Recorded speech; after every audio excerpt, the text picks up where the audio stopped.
స్వామి వివేకానంద గారి జయంతి ఉత్సవాలు దేశవ్యాప్తంగా 151 జయంతి ఉత్సవాలు జరుపుకుంటా ఉన్నాం.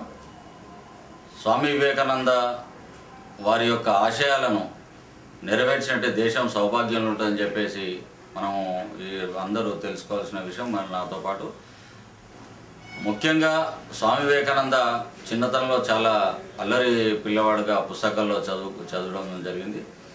వాళ్ళ కుటుంబ సభ్యులైనటువంటి అన్న తమ్ముడు చెల్లెళ్ళతోని కానీ అక్కలతోని ఆడేటప్పుడు అతను చేసే అల్లరిని వాళ్ళు తట్టుకోలేక అతన్ని పట్టుకొని వారించడానికి ప్రయత్నం చేస్తే ఒకసారి బురదగుంటలో కూర్చొని ఇప్పుడు దగ్గరికి రండి, నా దగ్గరికి రండి, పట్టుకోండి చూద్దామని చెప్పేసి అనేటువంటి అల్లరి చేసినటువంటి స్వామి వివేకానంద అనుకోని పరిస్థితుల్లో ఒకసారి రామకృష్ణ పరమహంస గారిని కలవడం జరుగుతుంది. ఆ సందర్భంలో రామకృష్ణ పరమహంస గారిని మరి భగవంతుడు ఉన్నాడు అని ఒక ప్రశ్న వేయడం జరుగుతుంది. భగవంతుడు ఉన్నాడు అని చెప్తే ఉంటే నాకు చూపించు, ఏ రూపంలో ఉన్నాడని చెప్పేసి రామకృష్ణ పరమహంస గారిని స్వామి వివేకానంద అడగడం జరుగుతుంది. ఆ సందర్భంలో మరి రామకృష్ణ పరమహంస గారు నీలోనే భగవంతుడు ఉన్నాడని చెప్పడం అతడు ఆశ్చర్యానికి గురవుతాడు.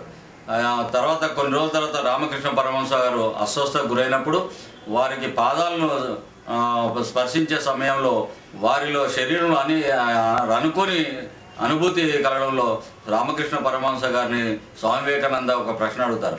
స్వామి, నన్ను ఏం చేయబోతున్నావు, నేను ఎక్కడికి వెళ్తున్నాను అని చెప్పేసి అతను ఆశ్చర్యంలోకి ఉన్నప్పుడు కొన్ని రోజుల తర్వాత మరి స్వామి వివేకానంద రామకృష్ణ పరమహంస దగ్గరికి రాని పరిస్థితుల్లో మళ్ళీ కొద్ది రోజుల తర్వాత రామకృష్ణ పరమహంస గారికి వచ్చిన తర్వాత మరి ఆ రామకృష్ణ పరమహంస గారు చేసినటువంటి సూక్తులన్నీ కూడా, నీలాంటి వ్యక్తి దేశానికి అవసరము, నువ్వే దేశాన్ని ముందుకు తీసుకెళ్ళాను, హిందూ ధర్మాన్ని కాపాడే వ్యక్తి నువ్వే, కాబట్టి నీలో శక్తి ఉంది, కాబట్టి నీలాంటి వ్యక్తి ఈ దేశానికి అవసరం అని చెప్పడం జరుగుతుంది.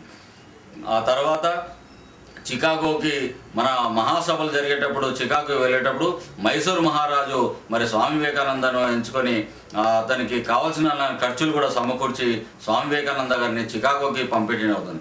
ఆ చికాగో సభలో ఒకసారి మరి స్వామి వివేకానంద మాట్లాడే సమయం వచ్చేసరికి స్వామి వివేకానంద నేను ఇప్పుడే మాట్లాడినా అని చెప్పి అనుకోవడం, ఏం మాట్లాడాలో తెలియని పరిస్థితుల్లో అతను జంకు మొదలుపెట్టాడు. ఆ సమయంలో ఏం మాట్లాడాలి, ఏం చేయాలన్న తెలియక కొద్దిసేపు తర్వాత మాట్లాడతా అని చెప్పేసి మాట్లాడడం జరుగుతుంది. ఆ మాట అతను ప్రసంగం మొదలుపెట్టినప్పుడు అక్కడ సభలో అక్కడ ఉన్నటువంటి వారిని ఉద్దేశించి సోదరి మనలారా అనగానే అక్కడ ఉన్నటువంటి సభలో అందరూ పెద్ద ఎత్తున కరతాళ ధ్వనుల ద్వారా మరి అతనికి స్వాగతం పలకగానే అతను ఆశ్చర్యభ్రాంతుడై మరి స్వామి వివేకానంద ఒక మాటలోనే సోదరి మనల అనే మాటలోనే అతడి ప్రజలందరూ పెద్ద ఎత్తున కరతాళ ధ్వనులు చెప్పడంలో మరి అక్కడ ఉన్నటువంటి సంస్కృతి లేడీస్ అండ్ జెంటిల్మెన్ అనే యొక్క పదం ఏదైతే వాడతారో మరి స్వామి వివేకానంద సోదరి మనలారా అనడం ఈ దేశంలో ఉన్నటువంటి ఇతర వ్యక్తులను మరి ఇతర దేశం నుంచి వచ్చినటువంటి భారతదేశం నుంచి వచ్చినటువంటి వ్యక్తి మన దేశం వాళ్ళను సోదరి మనలాని సంబోధించడం చాలా గర్వకారణం అని చెప్పి ఆ దేశం మొత్తం నలుమూలల స్వామి వివేకానంద ఇవాటి ప్రసంగంలో ముఖ్యంగా చర్చించుకోవడం జరిగింది.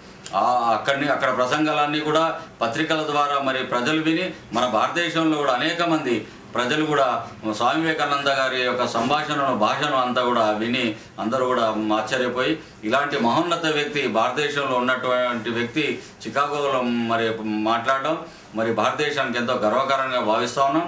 మరి అటువంటి వ్యక్తి యొక్క ఆశయాలను నెరవేర్చాలంటే ప్రతి ఒక్కరు కూడా స్వామి వివేకానంద గారి అటువంటి వారి సూక్తులను పాటించి భారతదేశానికి ఉపయోగపడే విధంగా మనం అందరం వారి అడుగుజాడలు నడవాలని మనం కోరుతా ఉన్నాం. అది కాకుండా ఇప్పుడు అనేక మంది మత మార్పిడులు జరుగుతూ ఉన్నాయి. ఆ మత మార్పిడులు అవసరం కాదని చెప్పి స్వామి వివేకానంద గారు కూడా చెప్పడం జరిగింది. మత మార్పిడుల వల్ల దేశము అభివృద్ధిలోకి రాదు.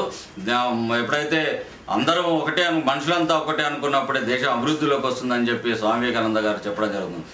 అమెరికాలో పట్టుపరుపుల మీద ఏదైతే వాళ్ళు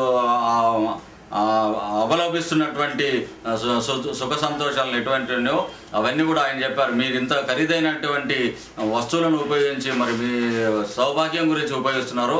మా దేశంలో ఒక పూట తినడానికి కూడా భోజనం లేనటువంటి పరిస్థితులు, మీ ధనమంతా కూడా ఇటువంటి వాటిని ఉపయోగించకుండా బీద ప్రజలకు ఉపయోగించండి, వారికి సౌభాగ్యం గురించి ఉపయోగించండి అంటే చెప్పిన వ్యక్తి స్వామి వివేకానంద గారు అని చెప్పి సందర్భంగా తెలియజేస్తూ ఈ టీవీ ఛానల్ ద్వారా మరి స్వామి వివేకానంద 151 దినోత్సవ శుభాకాంక్షలు తెలియజేస్తాం. స్వామి